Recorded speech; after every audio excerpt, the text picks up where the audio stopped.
Don Shula, Tom Landry. There have been hyperbolized whispers of Bill Belichick being better than those three. I don't know if it was he did the NFL a disservice by saying he didn't want to complete his coaching career as an NFL coach and went to college. I don't know if he snubbed his nose and you snubbed whatever they say, in the face of the NFL by saying that and they didn't do him right, or they looked at Tom winning one more without him and saying it might have been him, not you, because that was an argument. I don't know if they looked at Vrabel and said Kraft might be a little bit more craftier as far as a franchise and an organization than I believe. I don't know.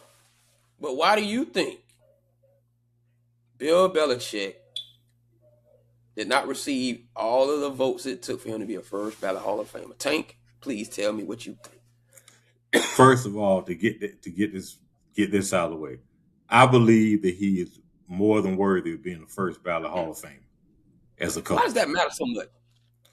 It's just something to say because it's just like, yeah, I think that's why being the first ballot means something, because there are levels to it. It looks better and sounds better and feels better if the first time you were eligible to get in, you got in, as opposed to waiting 2 or 3 or 5 times, because it's still just as prestigious when you get in. And you haven't done anything outside of the sport that kind of negates the politics. Yeah, I got it.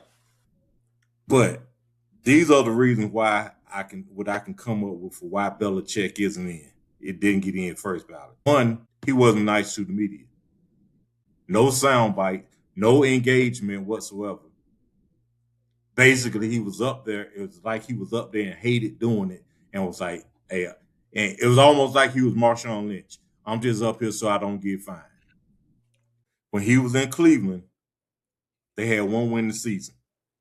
We're gonna talk about the resume. Yeah. So you look at that and you say, well, how good was it? He didn't win in Cleveland. And we all know nobody wins in Cleveland, even back then. He might not be being discussed as a Hall of Famer, period. Also, the fact that, like I said, Brady won one without him, because it was always, all those years, it was, hey, is it Brady or is it Belichick? Which one is it? Why can't it be both? Why can't they work well together and get things done? Why does it have to be it's the coach or it's the quarterback? So I think those things factor in. And also the fact that he did get fired. He didn't do well after Brady left. He had the one playoff berth with Mac Jones. And I do think the fact that he didn't do well in college this year, it's in somebody's subconscious. Like, man, if he was that good, you would think that he could have, being all that, you would think that he could have gotten the players and put out a respectable product in college, which has nothing to do with the Pro Football Hall of Fame. But it's just like telling the jury, strike that last comment. I done heard it. But I think that he deserves to be in the Hall of Fame. He's got 8 rings. There's no way you can't poo-poo that. You can't overlook that. And the bottom line, you play to win championships. He coached and got 8. There's no truly logical reason for him not to be in as a first ballot Hall of Famer. 2 other things that could be why he's not in: Spygate and Deflategate. Those are the 2 things. We might have to smack you a little bit. We might have to smack you a little bit for that. Yeah. But you think they'll smack Brady though? Nah, I don't think they will. They could, and you could say they should, but I've always felt this way: Deflategate, Spygate, and anybody that's played ball knows. Yeah. Anybody that's played ball.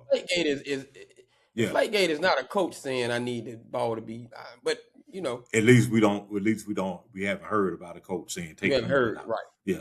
But it was done under his watch. It was done under his watch. So therefore, by default, he's complicit in it, even if he didn't know about it, because it happened under his watch.